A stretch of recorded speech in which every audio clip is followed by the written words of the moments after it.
दोस्तों, बांग्लादेश तुर्की से लिए गए ड्रोन को भारत के सीमा पर तैनात कर अपने आप को तुर्रम खान समझने लग गया था और भारत को आंखें दिखा रहा था। ऐसे में भारत के लिए भी यह जरूरी हो गया था कि वह अहम कदम उठाए।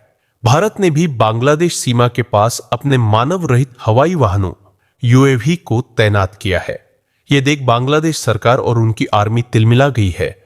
दोस्तों, बांग्लादेश को भारत से पंगा लेना पूरी तरह से भारी पड़ चुका है।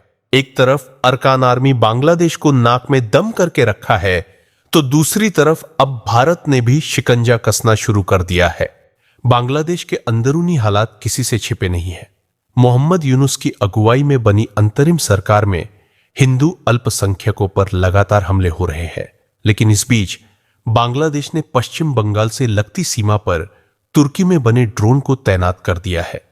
बांग्लादेश की तरफ से उठाए गए रणनीतिक कदमों के जवाब में भारत ने भी बांग्लादेश सीमा के पास अपने मानव रहित हवाई वाहनों यूएवी के को तैनात किया है। बांग्लादेश ने हाल ही में बायरैक्टर TB2 ड्रोन का अधिग्रहण किया है, जो निगरानी और हल्के हमले करने के लिए जाने जाते हैं। इंडियन डिफेंस रिसर्च विंग में प्रकाशित खबर के मुताबिक इन ड्रोन्स को पश्चिम बंगाल सीमा के पास तैनात किया गया है, जो अपनी संवेदनशीलता के कारण रणनीतिक रूप से काफी महत्वपूर्ण है, क्योंकि यह चिकन नेक गलियारे के पास है, जो भारत के उत्तर पूर्व को बाकी देश से जोड़ता है। इसके जवाब में भारत ने अपनी निगरानी उपायों को बढ़ाते हुए यूएवी तैनात किए हैं, जिनमें संभवतः हेरोन TP या अन्य स्वदेशी ड्रोन शामिल हो सकते हैं। इस कदम का उद्देश्य TB2 ड्रोन द्वारा उत्पन्न संभावित खतरे या खुफिया जानकारी जुटाने की क्षमताओं का मुकाबला करना है, जो सीमा क्षेत्र में आ सकती है। सीमा के दोनों ओर एडवांस यूएवी की मौजूदगी बढ़ी हुई सर्विलांस एक्टिविटी का संकेत देती है। भारत द्वारा यूएवी की तैनाती को बांग्लादेश और अन्य क्षेत्रीय देशों के लिए एक रणनीतिक संकेत के रूप में भी देखा जा सकता है, जो भारत की किसी भी संभावित सुरक्षा चुनौतियों का सामना करने की तैयारी और ताकत को दिखाता है। हालांकि दोनों देशों ने सार्वजनिक रूप से अपनी बयानबाजी को नहीं बढ़ाया है, लेकिन ऐसे सैन्य कदम या तो तनाव बढ़ा सकते हैं या आपसी सुरक्षा चिंताओं पर चर्चा करने के लिए कूटनीतिक वार्ताओं को प्रेरित कर सकते हैं।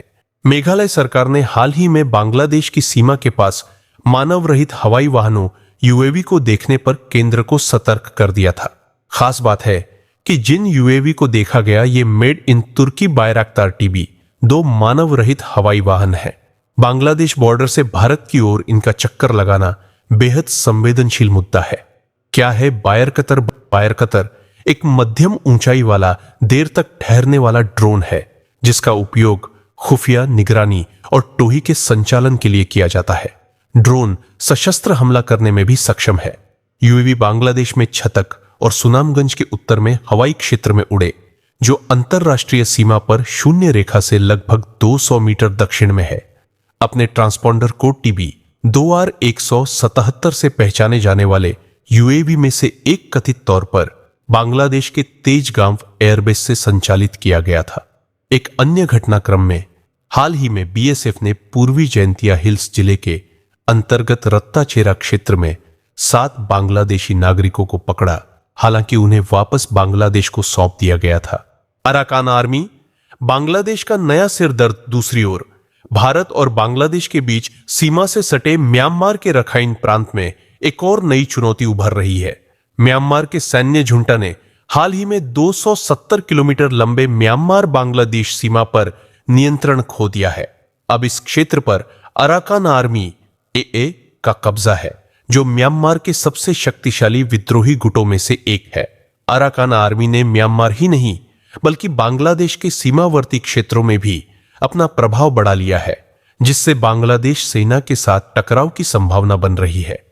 यह स्थिति न सिर्फ बांग्लादेश के लिए बल्कि भारत के लिए भी रणनीतिक चिंता का विषय है। भारत ने अराकान आर्मी के साथ कूटनीतिक संपर्क स्थापित करना शुरू कर दिया है। यह कदम म्यांमार के रखाइन प्रांत में स्थित भारत निर्मित सितवे पोर्ट की सुरक्षा सुनिश्चित करने के लिए उठाया गया है।